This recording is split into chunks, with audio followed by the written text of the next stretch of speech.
اس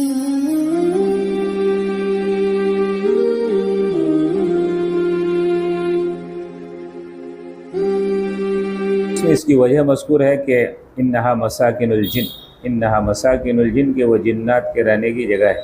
انہا مساکن الجن وہ جنات کے مساکن ہیں، وہ جنات کے رہنے کی جگہ ہیں،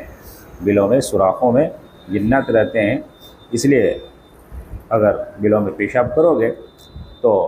مضرت اور تکلیف ہوگی، جنات کو بھی مضرت اور تکلیف ہوگی، اور جب جنات کو مضرت اور تکلیف ہوگی تو پھر وہ تمہیں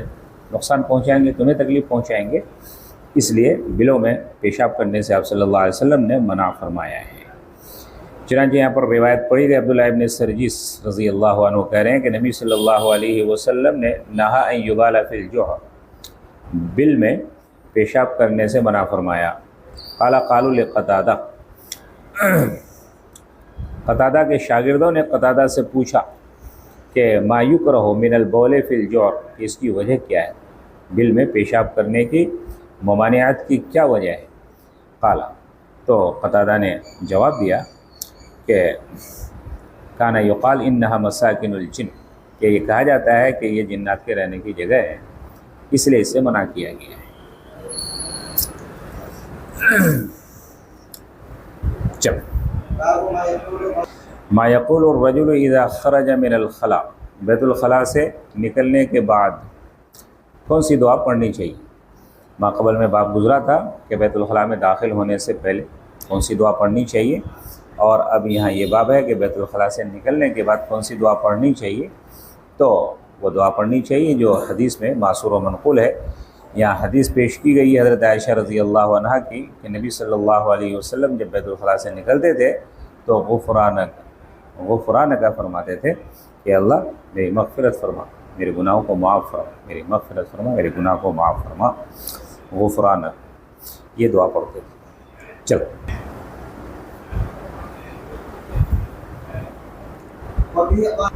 باب کراہیت مس الذکر بالیمین فی الاستبراء، استنجا میں، استبراء یعنی استنجا میں دائنے ہاتھ سے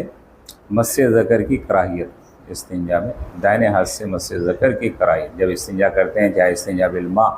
پانی سے استنجا کرتے ہوں یا استنجا بالاحجار یعنی ڈھیلے سے استنجا کرتے ہوں، تو دائنے ہاتھ سے مس ذکر نہیں کرنا چاہیے، دائنے ہاتھ سے مس ذکر نہیں کرنا چاہیے، بلکہ بائیں ہاتھ کا استعمال کرنا چاہیے۔ سمجھا؟ تو جب استنجا کرتے ہیں، چاہے استنجا بالماء کر رہے ہوں، پانی سے استنجا کر رہے ہوں، یا استنجا بالاحجار کر رہے ہوں یعنی ڈھیلوں سے استنجا کر رہے ہوں، تو استنجا میں مس ذکر بالیمین، مس ذکر بالیمین نہیں کرنا چاہیے، دائنے ہاتھ سے مس ذکر نہیں کرنا چاہیے، بلکہ اس کے لیے بائیں ہاتھ کا استعمال کرنا چاہیے۔ چنانچہ یہاں پر روایتوں میں ہے، پہلی حدیث پڑھی گئی ہے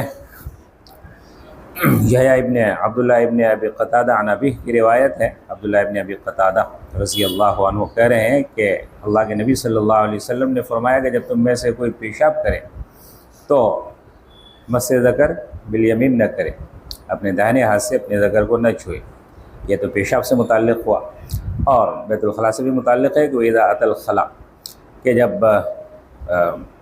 بیت الخلاء جائے تو بھی فلا یتمسح بیمینہ، دائنے ہاتھ سے استنجا نہ کرے، دائنے ہاتھ سے استنجا نہ کرے، کیونکہ پہلے جملے کا تعلق بول سے ہے اور دوسرے جملے کا تعلق براز سے ہے۔ آگے فرمایا کہ وَإِذَا شَرِبَ فَلَا يَشْرَبْ نَفَسًا وَاحِدًا، جب کوئی بھی چیز پیے، پانی، دودھ وغیرہ، شربت کچھ بھی پیے تو ایک سانس سے نہ پیے، ایک سانس سے نہ پیے بلکہ 3 سانس سے پینا چاہیے۔ تو الغرض یہ پہلی حدیث بھی، جس میں بڑے استنجا میں بھی اور چھوٹے استنجا میں بھی دائنے ہاتھ کو استعمال کرنے سے روکا گیا ہے، منع کیا گیا ہے۔ اگلی حدیث پڑھی گئی حضرت حفصہ زوج النبی صلی اللہ علیہ وسلم کی، وہ کہہ رہے ہیں کہ نبی صلی اللہ علیہ وسلم اپنے دائنے ہاتھ کو کھانے کے لیے اور پینے کے لیے استعمال کرتے تھے، کپڑے پہننے کے لیے استعمال کرتے تھے۔ کان یجعل یمینہ لطعامہ وشرابہ وثیابہ، آپ صلی اللہ علیہ وسلم دائنے ہاتھ کو کھانے کے لیے، پینے کے لیے اور اسی طرح سے کپڑے پہننے کے لیے استعمال کرتے تھے۔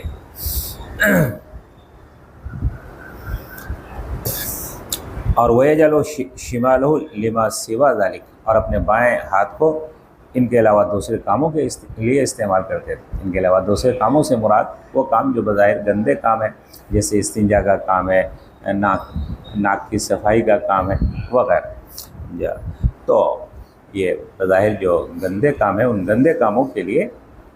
بائیں ہاتھ کا استعمال کرتے تھے۔ تو جو صاف ستھرے کام ہیں، جیسے کھانا ہے، پینا ہے، کپڑا پہننا ہے، تو اس کے لیے دائیں ہاتھ کا استعمال کرتے تھے، اور بائیں ہاتھ کو دوسرے کاموں کے لیے استعمال کرتے تھے۔ دوسرے کاموں سے مراد جو بظاہر گندے کام ہیں، جیسے استنجا، ناک وغیرہ کی صفائی، اس کے لیے بائیں ہاتھ کا استعمال۔ اگلی حدیث پڑھی گئی ہے، حضرت عائشہ رضی اللہ عنہ کہہ رہی ہیں کہ کانت ید رسول اللہ صلی اللہ علیہ وسلم الیمنی لطہورہ وطعامہ وکانت یدہ الیسریٰ لخلائہ وما کان من اذى۔ حضرت عائشہ رضی اللہ عنہ کہہ رہی ہیں کہ رسول اللہ صلی اللہ علیہ وسلم کا دائنا ہاتھ آپ کے طہارت کے لیے، یعنی وضو غسل کے لیے اور کھانے کے لیے تھا، اور بائیں ہاتھ قضاء حاجت کے لیے، بول و براز کے لیے، وما کان من اذى، اور جو بھی گندا کام ہوتا تھا، وما کان من اذى، اور جو بھی گندا کام ہوتا تھا،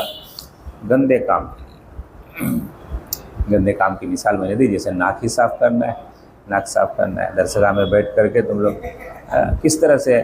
داہنے ہاتھ کی شہادت کی انگلی ناک میں گھسا کر صفائی کرتے ہو، یا اور پھر نکال کے دیکھتے ہو، پھر اس کا گول گول گولا بنا کر کے کتاب میں رکھتے ہو، تو یہ درسگاہ میں۔ یا اسی طرح وضو جب کرتے ہیں، ناک میں پانی ڈالا، تو داہنے ہاتھ میں ناک میں پانی ڈال کر کے پھر داہنے ہاتھ سے اسے کر کے پورا داہنے ہاتھ سے نکال کر کے ڈال دیا، تو ایسا نہیں، بلکہ اس کے لیے بائیں ہاتھ کا استعمال کرنا چاہیے۔